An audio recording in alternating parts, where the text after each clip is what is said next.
Oke, saudara yang kekasih di dalam Tuhan Yesus Kristus, kita bersyukur saudara, kita lihat generasi berikutnya mulai involved di dalam pelayanan. Kita lihat mulai ada singers yang baru ya. Tuhan memberkati, kita senang. Kita akan melihat anak-anak muda, bahkan generasi berikutnya sekarang Sunday School mereka sudah mulai tambah besar. Mereka lama-lama mereka sudah mulai bisa involved dalam pelayanan. Itu kebahagiaan tersendiri buat kita dalam komunitas ya, melihat generasi kita yang menjadi generasi pelayanan yang akan melayani Tuhan.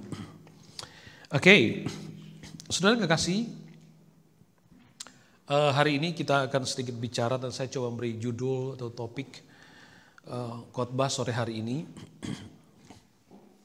Jalan kita diatur oleh Tuhan. Jalan kita diatur oleh Tuhan. Katakan amin saudara. Jalan kita diatur oleh Tuhan. Kita percaya bahwa hidup kita adalah sebuah perjalanan. Story dari kehidupan kita sampai the end of our journey itu adalah sebuah perjalanan. Dan masing-masing memiliki pengalaman menjadi dinamika dalam kehidupan kita. Sehingga hidup kita akan penuh dengan warna. Tergantung bagaimana kita melukis perjalanan kita. Tergantung bagaimana kita mengisi harmoni hidup ini dengan warna yang menurut kita itu bagus, manis, indah. Tapi yang terutama adalah kita izinkan Tuhan untuk melukis perjalanan hidup kita agar nampak indah dari sorga. Ya. Sehingga kita percaya saudara bahwa sebagai orang yang percaya kepada Tuhan, maka kita imani bahwa hanya Tuhan yang mampu membawa kita pada perjalanan yang penuh makna. Perjalanan yang penuh dengan tujuan yang mulia. Oke, untuk itu saudara saya ingin membawa kita pada sebuah pembacaan. Mazmur pasal 37 ayat yang ke-23 dan ayat yang ke-24. Mazmur 37, 23, 24. Tadinya sebenarnya saya masih pingin nyanyi tadi yang lagu Amazing Love tadi. Wah, tadi ya, pingin lagi tadi sebenarnya tadi. Amazing Love, how can it be? Ya, walaupun salah kadang-kadang ngomongnya, tapi menikmati banget. Thank you, worship leader milih lagu ini. It's my joy to honor you. Wah, ini kalimat luar biasa. Tapi itu bukan bunyi ayat yang kita akan baca. Mazmur 37 atau 23 dan 24. Oke, saya baca buat kita semua. Mazmur 37, 23, 24. Saya sengaja mengambil 3 version di situ biar saudara akan melihat sendiri. Tuhan menetapkan langkah-langkah orang yang hidupnya berkenan kepadanya. Apabila ia jatuh, tidaklah sampai tergeletak sebab Tuhan menopang tangannya. Ayat ini kemudian menjadi digubah menjadi sebuah lagu. Tuhan menetapkan, itu pun versinya bermacam-macam. Tuhan menetapkan langkah-langkah orang. Ya, ada Tuhan menetapkan langkah-langkah orang yang hidupnya berkenan kepadanya. Apabila ia jatuh, tak sampai tergeletak, sebab Tuhan menopang tangannya. Saudara, bahwa benar Tuhanlah yang menopang kehidupan orang-orang yang hidupnya berkenan kepadanya. Sesungguhnya saudara, semakin kita dekat kepada Tuhan, kita akan semakin mengerti bahwa hanya dengan hidup di dalam Tuhan, kita akan bisa menikmati situasi atau banyak hal yang kita tidak sanggup capai sendirian.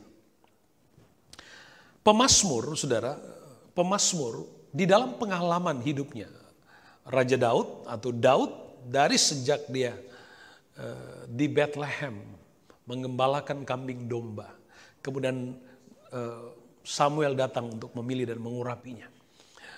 Dalam perjalanan kehidupan dari Daud, bahkan Tuhan sendiri yang mengatakan Daud itu sangat spesial.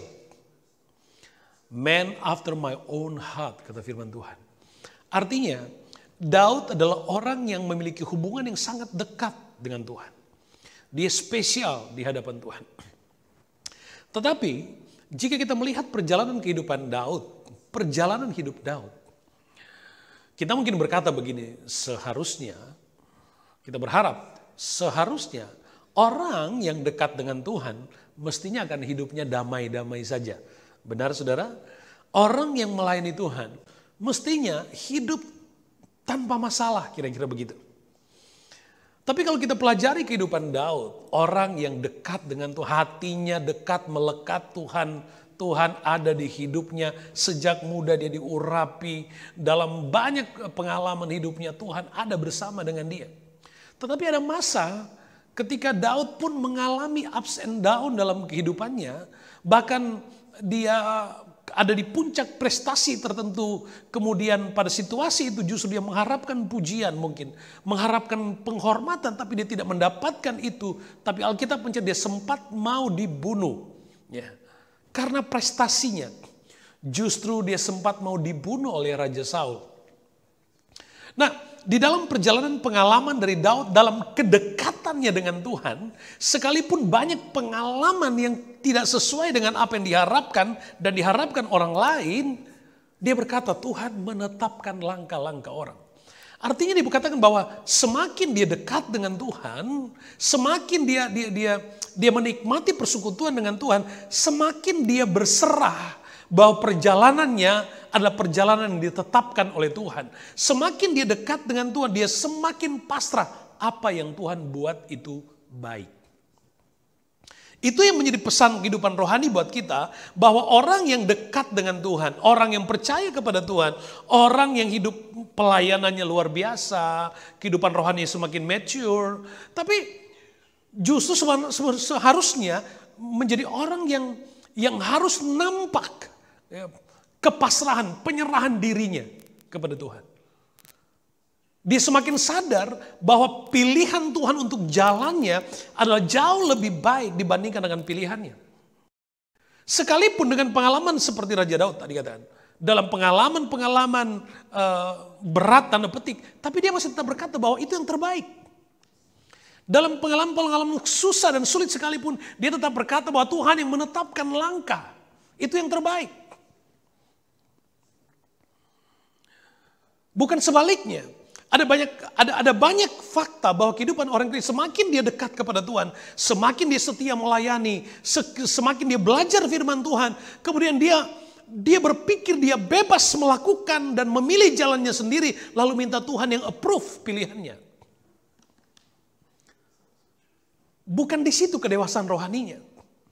Orang yang semakin dewasa, semakin dekat dengan Tuhan adalah orang yang semakin sadar bahwa apapun pengalaman hidupnya, dia harus belajar rela pasrah, melepaskan dirinya, berjalan di dalam jalan Tuhan. Dia sadar bahwa apapun di dalam hidupnya, Tuhan tahu apa yang terbaik. Dan Alkitab katakan Tuhan menetapkan langkah-langkah orang yang hidupnya berkenan kepadanya. The Lord delights in His way. Tuhan menetapkan langkah-langkah orang yang menyukakan, yang menyenangkan, menggembirakan Tuhan. Sehingga kita pun gak bisa mengklaim bahwa kemudian semua orang akan berkata Tuhan menetapkan langkah-langkah orang.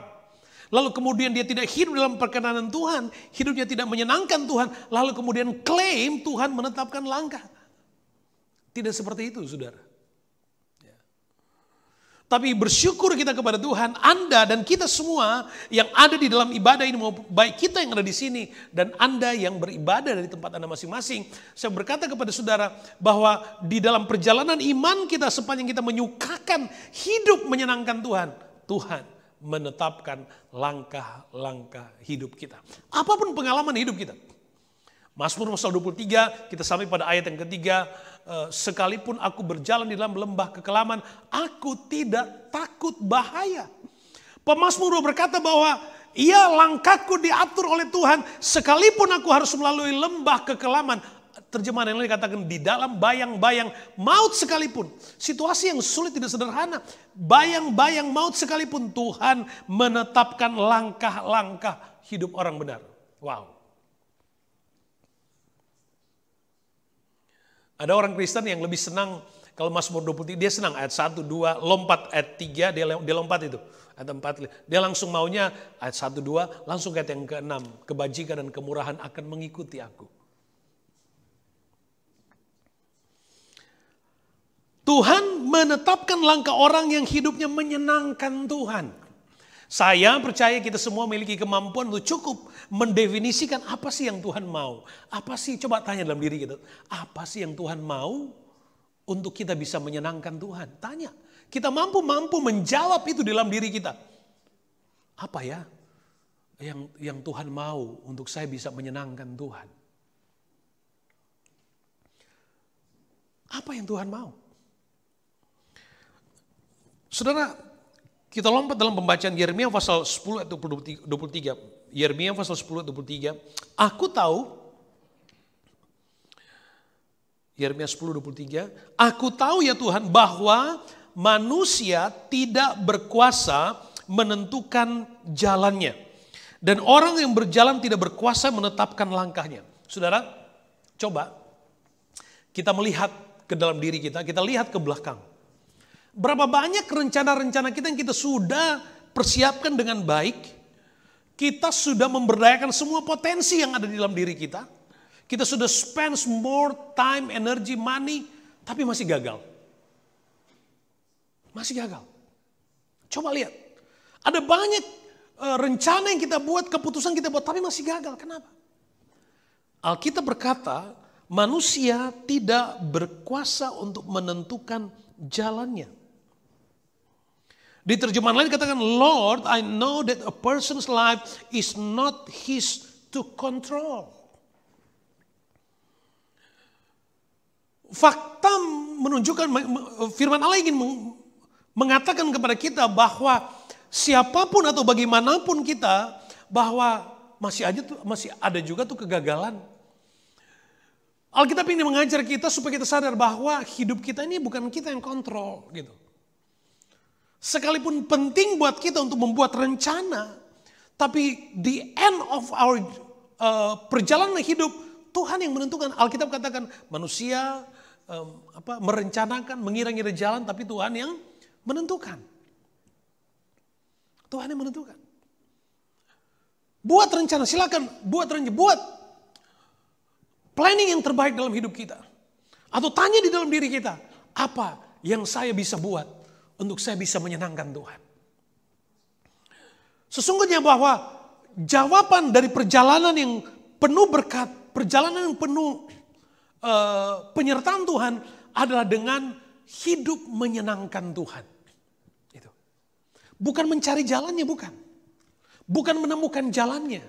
Tapi ketika kita mulai menyenangkan Tuhan, Alkitab jelaskan, and the Lord delights in His way. Berkenan kepadanya, menyenangkan, menyukakan Tuhan. Orang-orang yang menyukakan Tuhan, Tuhan senang dengan kehidupan kita. Waktu Tuhan senang, Tuhan yang atur jalannya. Tuhan yang tentukan jalannya. Kenapa? Karena Tuhan sudah demikian manusia. Manusia didesain untuk tidak bisa taking control 100% untuk kehidupannya, enggak. Karena hidup ini hanya dalam tangan Tuhan. Alkitab sudah katakan bahwa di dunia ini pun kita cuma numpang. Di dunia ini kita cuma numpang loh saudara. Nafas hidup kita itu pun adalah karena anugerah Tuhan. Apalagi yang mau disombongkan? Nggak ada. Apa yang saudara bisa miliki, apa yang melekat di dalam diri kita, semuanya itu adalah berkat Tuhan. Itulah berkat Tuhan. Yohanes 8 ayat 12. Maka Yesus berkata pula kepada orang banyak. Yohanes 8, 12. Maka Yesus, saya suka terlambat kenal lihat ini. Maka Yesus berkata pula kepada orang banyak, katanya, Akulah terang dunia, barang siapa mengikut aku, ia tidak akan berjalan dalam kegelapan, melainkan ia akan mempunyai terang hidup. Perhatikan baik. Dengan berjalan di dalam Tuhan, dengan menjalani apa yang Tuhan tetapkan. Alkitab katakan kita tidak akan berjalan dalam kegelapan. Artinya bahwa jika kehidupan kita ini adalah sebuah perjalanan di dalam tujuan Tuhan. Ingat, saya selalu katakan iblis tidak pernah diam. tidak pernah berhenti berusaha untuk menghancurkan kita. Tidak pernah berhenti untuk menghentikan perjalanan kita. Apa saja bisa digunakan, bisa terjadi, hanya alasan cuma satu. Supaya kita berhenti. Supaya kita kehilangan tujuan. Supaya kita tidak sampai kepada apa yang Tuhan rencanakan. Makanya saudaraku yang kekasih, Alkitab katakan orang yang barang siapa mengikut Tuhan, berjalan di dalam jalan Tuhan, ia tidak akan berjalan dalam kegelapan. Artinya kegelapan tidak akan dapat menghentikan kita untuk sampai ke dalam tujuan, sampai kepada tujuan. Makanya story tentang Daud, story tentang Daud adalah kehidupan yang ups and down. Ada usaha, ada perjalanan, ada spirit, ada orang yang berusaha ingin menghalangi perjalanan hidup kita. Ada saja. Tapi Alkitab katakan jika kita berjalan mengikuti jalan Tuhan, ia tidak akan berjalan ke kegelapan. Tidak ada yang dapat menghentikan kita sampai kepada tujuan Tuhan. Itu pesan firman Tuhan buat kita. Kalau hidup kita menyenangkan Tuhan, maka Tuhan yang tetapkan langkah kita. Kalau Tuhan tetapkan langkah kita, maka kita tinggal mengikuti jalan Tuhan. Dan kalau kita sedang mengikuti jalan Tuhan, apapun boleh terjadi di dalam hidup kita. Apapun, ada usaha yang akan menghentikan hidup kita. Tapi ingat, pesannya jelas. Kita pasti sampai kepada tujuan. Kita pasti sampai kepada tujuan. Itu penting. Daud banyak kali yang dialami. Mau dibunuh, dikejar, apa saja. Banyak kali saudara. Tetapi akhirnya kita semua mengerti, kita bisa melihat bahwa tujuan Tuhan tercapai. Kenapa? Karena orang-orang yang hidupnya berkenan kepadanya. Orang-orang yang hatinya menyenangkan Tuhan. Orang-orang yang menyukakan Tuhan. Tuhan yang tetapkan langkah. Sehingga sekalipun dia berjalan di dalam lembah kekelaman, di dalam lembah kekelaman sekalipun, ada mujizat. Aku percaya ada mujizat. Itu kehidupan orang yang berjalan menyenangkan Tuhan. Makanya saudaraku, jawaban dari semua pertanyaan kita untuk perjalanan hidup orang percaya adalah senangkan Tuhan, sukakan Tuhan, ya, hidup berkenan kepadanya. Hidup berkenan kepadanya. Oke. Kita kembali kepada pembacaan awal kita, Mazmur 37 ayat 23-24. Mazmur 37, 23-24. Tuhan menetapkan langkah-langkah orang yang hidupnya berkenan kepadanya. Apabila ia jatuh, tidaklah sampai tergeletak, sebab Tuhan menopang tangannya. Tuhan menopang tangannya. Apabila ia jatuh. Perhatikan baik. Apabila ia jatuh. Kira-kira saya ingin gambarkan begini. Kita sedang dalam sebuah perjalanan. Tiba-tiba kita di-interrupt dengan satu keadaan. Atau saya membahasakan, ada peristiwa yang tiba-tiba terjadi di luar ekspektasi kita. Kemudian itu tiba-tiba terjadi. Ya. Apabila ia jatuh, itu kira-kira yang dimaksud. Artinya ada keadaan yang tidak enak, bertentangan dengan keadaan yang sebenarnya. Kita lagi enjoy, kita sedang menikmati sebuah perjalanan. Tiba-tiba suddenly ada sesuatu yang terjadi dan itu kita nggak suka. Itu kita nggak suka. Ada sesuatu yang terjadi dan itu kita tidak harapkan. Padahal kita mengharapkan bahwa ketenangan ini akan selamanya sampai di akhir perjalanan. Tapi ternyata enggak. Makanya kita berkata apabila ia jatuh. Kalau sedang berjalan tiba-tiba ada sesuatu. Saudara bayangkan saudara lagi makan enak nih, ya. Makan sate. Kita sedang makan sate ya. Lagi makan sate lagi enak-enaknya. Tiba-tiba dirampas misalnya. Marah tiba-tiba, bisa saja. Ya. Karena kita lagi menikmati, lagi senang. Atau pengalaman yang lain. Apabila ia jatuh.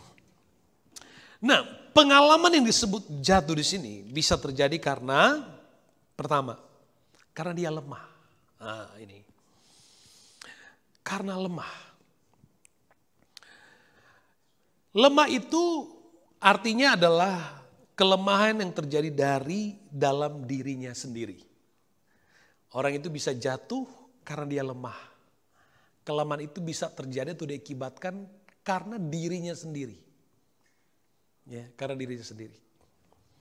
Misalnya kita suka dengar ada burnout, boring, kecewa, desperate, lose hope. Bisa tuh.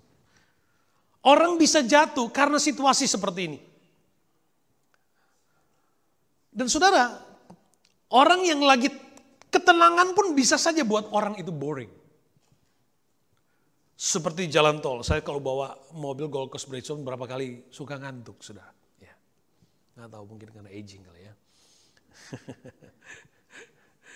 Ya, lagi, kenapa saudara? Perhatikan, laki bawa mobil itu, saudara bayangin, berkira-kira itu lurus, kita tangannya coba di setir, kita pegang begini terus.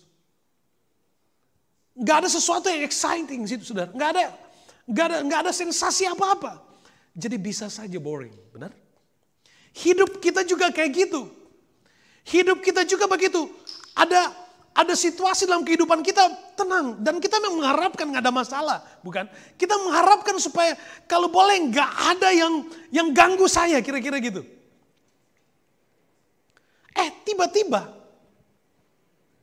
Tiba-tiba ada saja, saudara. Nah, kelemahan yang membuat kita jatuh bisa karena kita lemah, karena itu tadi kita boring dengan hidup kita. Ada yang sampai pakai istilah begini, malas banget. Saya orangnya senang tantangan. Wah, keren. Saya ini orangnya senang tantangan. Hidup ini kalau nggak ada challenging mah nggak enak gitu. Ada juga yang burn out. Itu bisa menjadi kelemahan yang bisa membuat kita jatuh. Bisa. Di samping banyak isu lain di hidup kita yang bisa membuat kita lemah. Dan kelemahan itu bisa datang dari siapapun juga. Siapapun juga. Dan burnout. Saudaraku yang kekasih dalam Tuhan, saya mau jujur kepada saudara.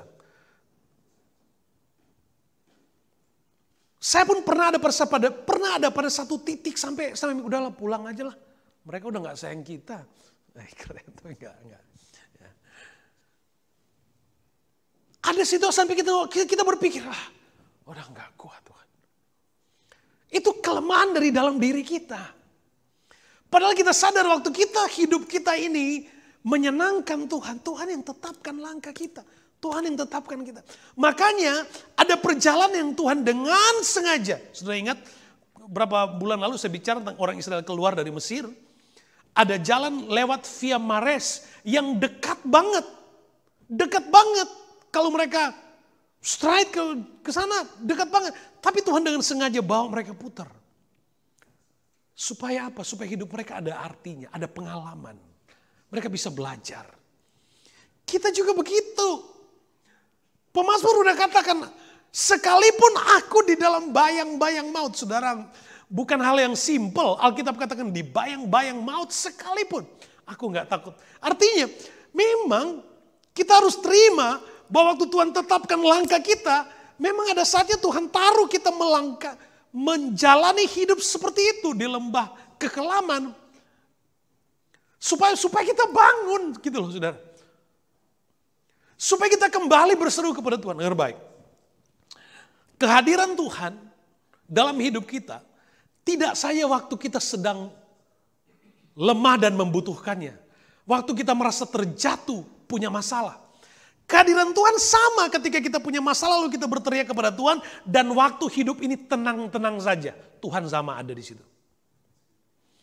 Cuma waktu kehidupan kita dalam keadaan yang nyaman, tenang, kita suka nggak realize bahwa ternyata kita butuh Tuhan supaya kita bisa manage kita punya hidup kita dengan baik. Kenapa? Orang kalau lagi tenang, dia kadang-kadang lupa atau kita suka lupa bahwa kita tenang itu kan pun karena Tuhan. Kita tenang karena Tuhan. Saudara yang kekasih dalam Tuhan. Jadi ada hal di dalam diri kita yang bisa membuat kita mendatangkan kelemahan. Ya. Makanya saudara, yang paling penting adalah kita harus saling menguatkan. Ya, saling menguatkan. Kemudian, seseorang bisa jatuh kenapa? Karena dia tersandung. Yang dimaksud dengan tersandung artinya ada keadaan luar yang membuat dia jatuh. Ada keadaan luar yang bisa membuat kita jatuh. Dan keadaan itu bisa aja keadaan dari lingkaran terkecil di hidup kita, mulai dari keluarga, pekerjaan, lingkungan sosial dan seterusnya. Di setiap layer itu bisa aja ada situasi yang membuat sandungan sehingga bisa jatuh.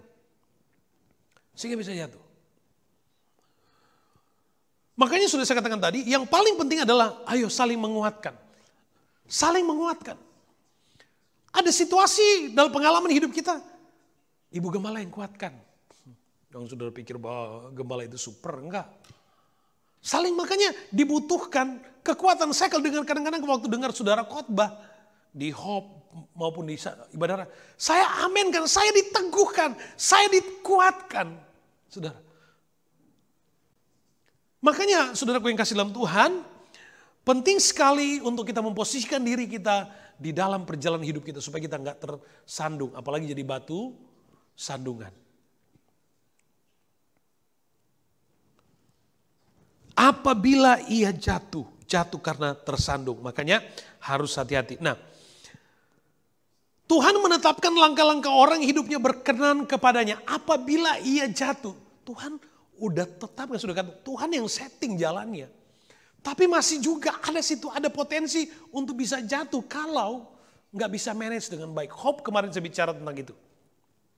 Orang Israel waktu mereka kembali dekat Tuhan, mereka berdoa sungguh-sungguh, mereka sedang ikut Hope, mereka sedang ikut FOG, mereka sedang ibadah raya, mereka sedang berdoa.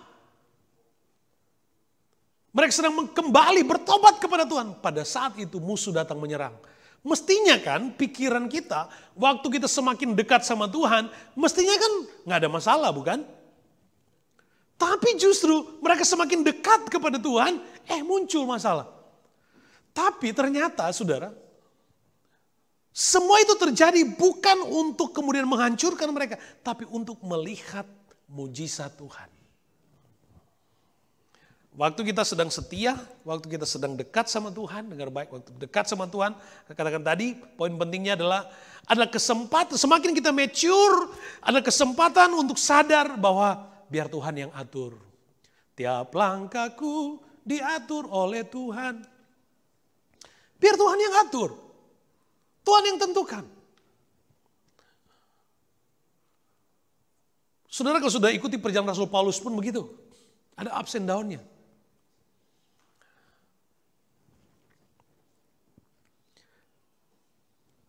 Tetapi saudara, Alkitab katakan apabila ia jatuh tidak sampai tergeletak. Tidak sampai tergeletak. Yang buat beda begini. Orang yang langkah hidupnya ditetapkan oleh Tuhan. Ya, yang hidupnya menyenangkan Tuhan. Ikut jalan Tuhan. Ya, bisa jatuh. Bisa. Tapi dia tidak akan tergeletak. Itu bedanya. Tidak akan tergeletak. Nah, apa yang dimaksud dengan tergeletak? Tergeletak adalah berada pada situasi yang kritis. Berada pada situasi yang kritis. Di mana kita merasa tidak ada jalan keluar. Kritis, kita merasa tidak ada jalan. Bahkan pikiran kita mulai membayangkan hal-hal yang negatif. Udah habis, mati, bangkrut. Udah kehilangan pekerjaan, sudah mati. Dan seterusnya. Pikiran yang seperti itu. Bahkan sudah mulai membayangi kita. Yang dimaksud dengan tergeletak itu.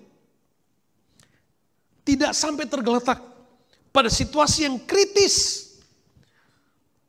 Bahkan yang dimaksud dengan jatuh tapi tidak tergeletak adalah seperti orang lain melihat kita, lalu mereka meremehkan kita. Mereka bahkan mengejek kita.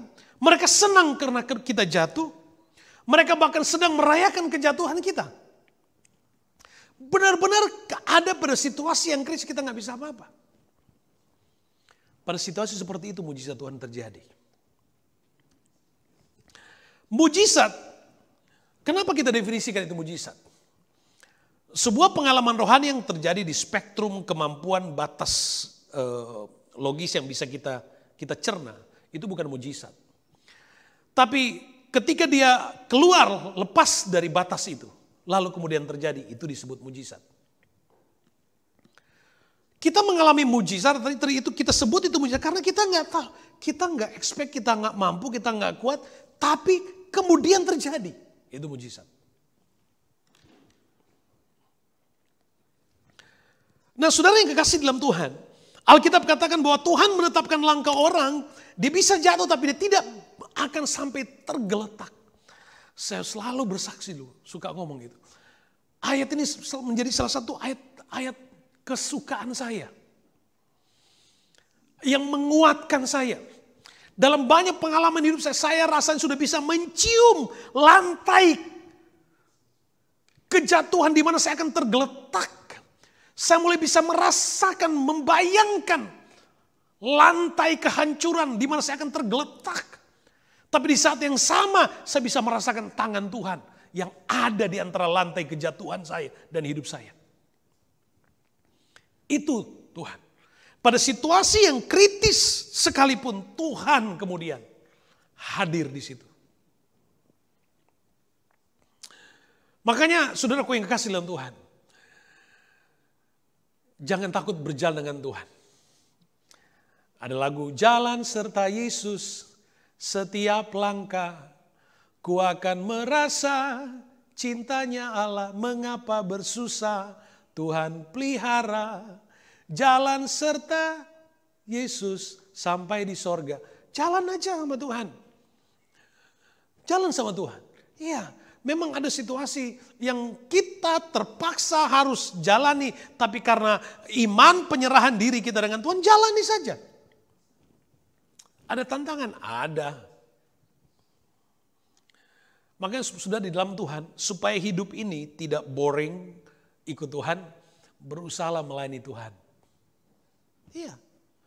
Supaya nggak jadi orang Kristen yang monoton. Orang Kristen begitu, kok hidup saya gini-gini aja ikut Tuhan gini. Coba layani Tuhan. Supaya hidupmu akan penuh dengan sensasi rohani, layani Tuhan. Supaya hidupmu akan penuh warna. Melayani Tuhan tidak mengenal usia. Waktu kami masih di Bible College, ada lagu, salah satu ayat lagu favorit kami, ada Mars, ada himne. Lagunya gini. Selama hamba masih bernafas, hamba tetap jadi pengerjamu. Walaupun nyawa pun terlepas, memandang wajah Tuhan. Selama hamba masih bernafas, hamba tetap jadi pelayanmu. Sekalipun nyawa terlepas, hamba tetap jadi pelayan. Jadi pelayan Tuhan. Jangan ada yang menghalangi kita untuk melayani Tuhan. Jangan ada yang menghentikan kita melayani Tuhan. Sebab tujuan untuk membuat kita jatuh, membuat kita tergelentak adalah di situ. Di titik kejatuhan, di titik itu ada banyak orang yang lari kabur. Dia nggak bisa terima. Kenapa dia melayani Tuhan lalu ngalamin semua ini? Melayani Tuhan tapi kenapa dia ngalamin semua? Dia kemudian berbalik, dia kembali ke dunia. Alkitab katakan orang yang ikut Tuhan dia tidak akan berjalan dalam kegelapan. Tapi orang yang menyerah dia memberikan dirinya dalam kegelapan. Tanpa sadar. Situasi yang Mazmur 142 ayat 4a katakan begini. Mazmur 142 ayat 4a. Jadi saudaraku yang kasih, yang dimaksud dengan jatuh tidak sampai tergeletak. Saya katakan tadi, ada situasi di mana kita pikir kita sudah selesai hidup kita, kira-kira itu. Sudah habis. Udah gak bisa apa-apa lagi. Udah mati, bangkrut. Habis pokoknya. Tapi tiba-tiba ada intervensi ilahi di situ.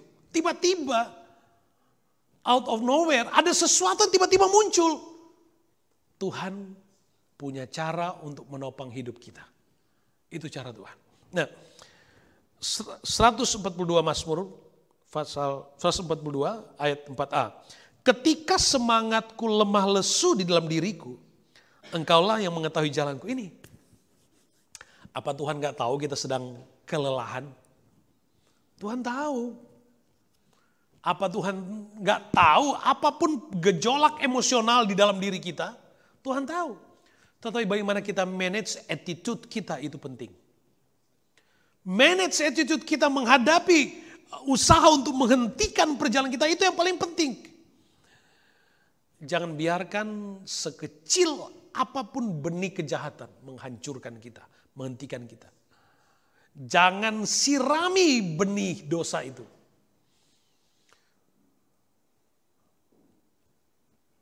Izinkan suasana sorga memenuhi hidup kita, menguasai hidup kita di keluarga, pekerjaan, di mana saja. Biar Tuhan yang memenuhi hidup kita. Jangan izinkan dosa merampas berkat kita. Ya. Marah bukan jawaban untuk menyelesaikan masalah, enggak. Kemarahan hanya akan membuat kita jauh dari Tuhan. Kita kehilangan berkat. Sekali lagi saudara, di masa yang kritis sekalipun, tidak sampai tergeletak, artinya tiba-tiba ada peristiwa, Tuhan intervensi. Kemudian kita bisa bangkit kembali. Kenapa? Ketika semangatku lemah lesu di dalam diriku, Tuhan tahu.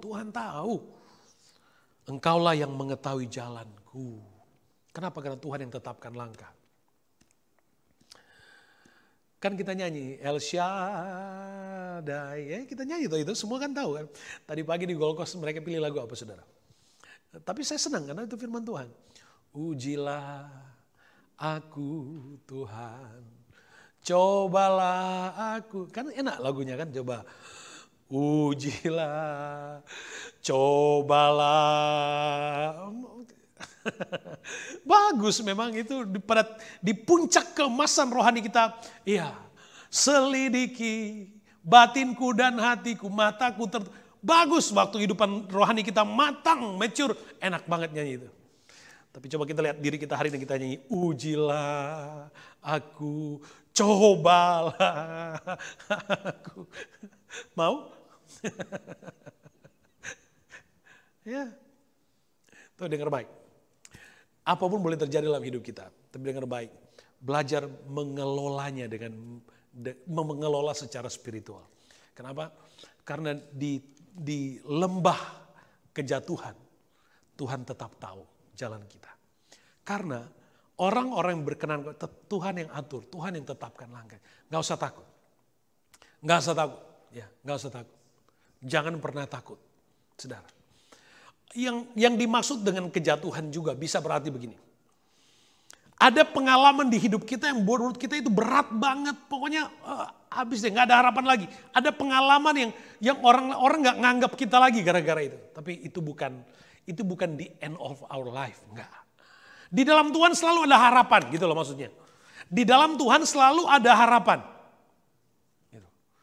Tuhan akan sanggup menopangmu, Tuhan akan sanggup mengangkatmu dari lembah kekelaman sekalipun dan membawa kita di puncak keemasan kita untuk memandang Tuhan. Menikmati kemuliaan Tuhan. Yang penting itu rahasianya tadi. Ya, rahasia menjadi orang yang menyenangkan Tuhan, menyukakan Tuhan, berkenan kepada Tuhan. Tuhan tahu. Situasi yang kritis seperti bangsa Israel. Mereka baru saja keluar, kalau sudah bisa baca di Keluaran pasal 14. Keluaran pasal 14 sudah bisa baca itu. Orang Israel baru keluar dari Mesir. Wah, mereka baru saja bertobat, keluar menikmati perjalanan bersama dengan Tuhan. Dan perjalanan itu Tuhan yang pimpin mereka loh. Ada tiang awan, tiang api di depan. Sudah bisa baca sendiri ya. Ada tiang awan, tiang api di depan. Itu perjalanan luar biasa. Mereka sedang nyanyi. Ku senang melayani Tuhan, maju-maju saja. Mereka sedang nyanyi lagu-lagu kayak gitu saudara. Ya, ku tidak takut, lagi bergembira. Tiba-tiba musuh dari belakang ngejar mereka. Orang Mesir mengejar. Tambah dekat saudaraku. Mereka lagi nyanyi, melayani, mereka lihat ke belakang. Musuh tambah dekat saudara. Alkitab katakan mereka mulai ketakutan. Mereka mulai ketakutan. Tapi Alkitab katakan apabila ia jatuh tidak sampai tergeletak. Mereka hanya bisa melihat musuh. Tapi mereka tidak akan pernah mengalami kekalahannya. Itu pesan pentingnya. Waktu mereka lihat musuh mulai dekat, Alkitab katakan begitu, Tuhan yang ada di tiang awan, tiang api, yang berjalan di depan mereka, pindah ke belakang. Wah, itu loh saudara. Waktu kita berjalan dengan Tuhan, waktu rasa-rasanya hidup ini udah selesai, jatuh. Itu bukan the end of our life. Kenapa? Karena Tuhan akan selalu ada di antara hidup kita. Dan masalah yang coba menerkam hidup kita. Membela, menjaga kita. Tuhan menjamin. Dan bukan cuma itu orang Israel maju. Di depannya ada laut kosong. Waduh. Tapi kalau berjalan dengan Tuhan yang tetapkan. Tuhan yang tetapkan. Nggak usah pilih jalan. Kalau kita menyenangkan Tuhan. Tuhan yang tetapkan jalan. Apapun. Mau laut depan kita. Seperti bangsa Israel ada laut. Tuhan buka jalannya. Ada musuh sebesar sebanyak apapun di belakang. Tidak ada masalah. Ada Tuhan yang membela. Itu yang dimaksud perjalanan iman. Nggak usah takut. Jangan biarkan apapun mencuri, merampas tujuan Tuhan dalam hidup kita. Oke, kita sampai ke, tadi dikatakan tidak sampai tergeletak. Kenapa saudara? Karena tangan Tuhan yang menopang. Menopang, ini penting saudara, menopang. Syarat untuk disebut menopang, ya, support, gitu ya. Yang pertama adalah seorang penopang adalah orang yang percaya atau sayang atau menganggap bahwa yang ditopang itu adalah orang yang dia suka, dia senang. Artinya dia punya kepentingan yang apa ya, dekat banget dengan orang yang dia topang gitu. Kita topang rumah supaya nggak runtuh. Kita support seseorang karena kita sayang. Kita support karena kita care. Ya. Karena ada tujuan, kita topang. Gitu. Jadi syarat dari disebut penopang adalah karena dia sayang, dia suka. Ada hubungan, ada kepedulian. Itu. Dan syarat yang lain adalah penopang, yang disebut penopang adalah memiliki kekuatan, kapasitas yang lebih besar daripada orang yang ditopang. Penopang itu dia punya kapasitas yang lebih besar daripada orang yang dia topang. Harus begitu. Lalu Alkitab katakan tidak akan sampai tergeletak karena tangan Tuhan yang menopang. Artinya Tuhan sedang memperkatakan kepada kita bahwa Tuhan yang akan hadir dalam hidup kita, Tuhan yang jauh lebih besar dari hidup kita, jauh lebih besar dari usaha yang akan menghentikan kita. Hanya dengan kekuatan yang lebih besar, kemudian penopangan itu bisa mencapai tujuan dengan baik dan benar. Hanya itu. Kalau nggak kuat, ngapain menopang? Nggak bisa kan? Hancur sendiri. Maka syarat penopang adalah dia pasti memiliki kekuatan yang lebih besar. Makanya kalau Tuhan berkata bahwa sebab tangan Tuhan menopang, Tuhan sedang katakan, hei, aku ini El Gibor, Allah yang besar. Allah yang besar. Lebih besar dari masalah. Makanya saudaraku, jangan izinkan ketakutan kita lebih besar daripada iman kita. Harus iman lebih besar dari apapun juga dalam hidup kita. Dan syarat yang lain penopang dalam dia memberikan diri, mengorbankan diri untuk menerima beban. Emang enak mikul? Ya kan kira-kira gitu. Pikul emang enak, dukung orang emang enak, berat bukan? Tapi syarat penopang adalah orang yang mau mengorbankan dirinya untuk menerima beban. Nah, ini hal yang pesan penting. Waktu Tuhan topang hidup kita, beban kita yang diambil. Banyak orang Kristen, bebannya diambil tapi dianya kehilangan semangat untuk bangun. Bangkit dari kejatuhannya. Waktu Tuhan topang hidup kita, Tuhan ambil beban kita tapi kita punya tanggung jawab untuk bangun. Bangkit, itu tanggung jawab rohaninya.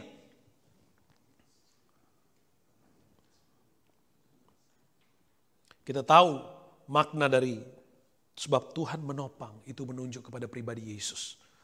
Dan dengar baik, Tuhan yang menetapkan langkah hidup saya dan saudara. Tuhan menopang kita. Tuhan menopang kita. Tuhan tahu perjalanan kita itu sulit, tapi tidak ada yang lebih besar daripada Tuhan kita. Tidak ada yang lebih peduli daripada Tuhan kita.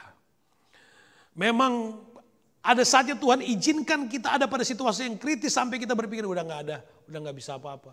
Orang lain mulai rep, kita nggak bisa apa-apa. Ada saatnya memang kita seperti ada pada situasi seperti itu. Supaya apa? Supaya kita bisa belajar. Iyalah Tuhan, kuserahkan sampai kita bisa nyanyi. Aku berserah, aku berserah. Sampai kita bisa nyanyi begitu. Kalau saudara coba, kalau saudara doa, kalau saudara sudah mulai nyanyi lagu itu, sudah bisa ukur rohaninya. Wah udah nggak bisa apa-apa tuh. Kuserahkan pada Tuhan.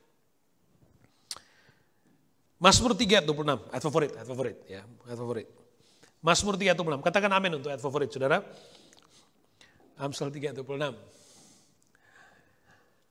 Karena Tuhanlah yang akan menjadi, apa saudara? Karena Tuhanlah yang akan menjadi sandaranmu dan akan menghindarkan kakimu dari jerat. Makanya pilih Tuhan tempat bersandar. Jangan bersandar kepada kekuatanmu. Alkitab udah jelas katakan. Ya, jangan bersandar, jangan mengandalkan kekuatanmu. Tapi di sini Alkitab Tuhanlah yang menjadi sandaranmu. Ya. Waktu sedang lelah, lagi kecapean, ya, lagi kecapean ikut Tuhan, lagi boring atau lagi apapun konsepnya, apapun judulnya. Kalau Anda sedang ada pada situasi itu, bersandar pada Tuhan. Jangan tinggalkan Tuhan. Kalau sedang kelelahan secara rohani, jangan tinggalkan Tuhan. Kalau saudara belajar Alkitab di waktu kelelahan rohani, ada mujizat yang besar sebenarnya. Kenapa? Karena di masa-masa seperti itu, tangan Tuhan terulur untuk menolong. Itu kesempatan besar untuk Tuhan menyatakan diri. Tapi jangan tunggu kecapean baru melayani Tuhan. Saya tidak sedang membenarkan Anda yang sedang merasa kelelahan loh. Tidak, bukan soal. Saya tidak sedang membenarkan Anda yang sedang boring. Tidak. Tapi itu bisa saja terjadi. Tapi jangan tinggalkan Tuhan. Bersandar pada Tuhan. Ya. Bersandar pada Tuhan, jangan kepada yang lain. Tuhan itu kekuatan. Tuhan yang nopang kita. Saya sudah katakan, saya jujur kepada saudara, ada satu poin di perjalanan hidup saya, sudah pikir, udahlah pulang. Pulang. Ada poin. Karena semua orang ada atau pernah mengalami situasi yang berat. Tapi mari kita belajar untuk bersandar pada Tuhan. Bersandar kepada Tuhan. Kita nggak akan tergeletak. Jatuh boleh tapi nggak tergeletak. Jatuh bukan boleh. Bisa tapi nggak tergeletak. Gitu. Karena Tuhan nopang. Tuhan topang. Di situasi seperti itu kita akan lebih peka mengalami. Merasakan, menikmati. Tangan Tuhan menopang hidup kita. Mari kita bangkit berdiri. Puji Tuhan.